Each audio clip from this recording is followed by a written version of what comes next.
اس وقت ہمارے ساتھ موجود ہیں امجد محمود صدیقی صاحب،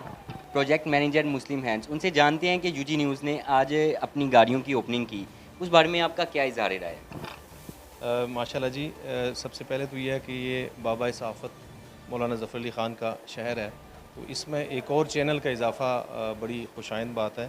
اور میں سمجھتا ہوں کہ وزیر آباد کی دھرتی نے بڑی شخصیات پیدا کی ہیں صحافت کے حوالے سے خاص طور پر، تو جہاں پہ ادیب اور صحافی پیدا ہوئے ہیں، یقیناً سید آل محمد شاہ صاحب اور ان کے جو دوست ہیں یو کے میں، برطانیہ میں، انہوں نے اس کا آغاز کیا ہے، اور پیرالل پاکستان میں بھی انہوں نے، تو ہمیں اس بات کا قوی یقین ہے کہ اس دھرتی سے ہمیشہ سچ کا پرچار ہوا ہے۔ وزیر آباد کی دھرتی نے چونکہ ایسی ہی شخصیات کو جنم دیا ہے، جیسے منو بھائی تھے، منیر احمد قریشی، جیسے عطا اللہ قاسمی ہیں، تو میں سمجھتا ہوں کہ یہ وہ دھرتی ہے کہ یہاں سے ہمیں ہمیشہ سچ کی امید رکھتے ہیں۔ میں مبارک پیش کرتا ہوں سید عالم محمد شاہ صاحب اور ان کی جو باقی ٹیم ہے، جو ان کے دوست ہیں، ان کو، کہ انہوں نے ایک اچھا اضافہ کیا ہے، اور یہ اگرچہ بہت مشکل کام ہے، صحافت کا جو شعبہ ہے اس میں کافی بڑا یوں کہہ لیں کہ جہاد کرنا پڑتا ہے،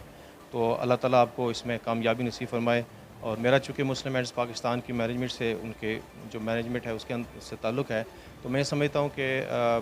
اللہ تعالیٰ آپ کو یہ موقع دے کہ آپ بھی ہماری طرح کے جو خدمت کے کام ہے، انسانیت کی خدمت جو ہے، وہ اپنے ہی طریقے سے، جو آپ کا ابھی طریقہ آپ نے اپنایا ہے، اس طریقے سے آپ اس خدمت کو جاری رکھیں، اور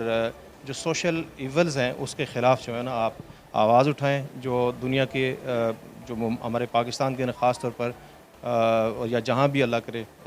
جو اردو گلوبل ہے وہاں پہ جائے، تو وہ اس کو اجاگر کرے، ان مسائل کو اجاگر کرے، معاشرتی برائیوں کو اس کے خلاف بات کریں، اور حق اور سچ کا پرچار کریں۔ بہت شکریہ۔